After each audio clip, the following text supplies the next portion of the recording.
ഏതൊരു മയ്യത്തും ഖബറിലെത്തിക്കഴിഞ്ഞാൽ മൽ മയ്യത്തു ഫീ ഖബരിഹി ഇല്ലാ കൽ ഗരീഖിൽ മുതഗവ്വിസി യന്തളിറു ദഅവതൻ തൽഹഖുഹു മിൻ നബീഹി ഔ ഉമ്മിഹി ഔ മിൻ അബ്നാഇഹി ഔ മിൻ അഹ്ലിഹി ഔ മിൻ അസ്തിഖാഇഹി ഖാല റസൂലുള്ളാഹി. ഒന്ന് ശ്രദ്ധിക്ക്, ഇതൊന്ന് ആലോചിക്ക്.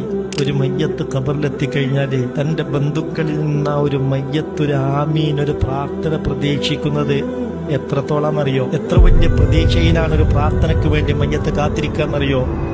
നീന്തമറിയാത്ത ഒരാൾ വലിയ വെള്ളത്തിൽപ്പെട്ട് മുങ്ങി മരിക്കുമോ എന്ന ആശങ്കയിൽ നിൽക്കവേ ഒരു കയറ്, ഒരു പിടിവള്ളി, ജീവൻ രക്ഷപ്പെടാൻ വേണ്ടി ഒരു പിടിവള്ളിയെ എപ്രകാരം ആഗ്രഹിക്കുമോ, അതുപോലെയാണ് ഒരു ഖബറാളി ആ ഖബറിലേക്ക് കുടുംബത്തിൽ നിന്ന് ഒരു ദുആക്ക് വേണ്ടി കാത്തിരിക്കുന്നത് എന്ന് മുഹമ്മദ് മുസ്തഫ.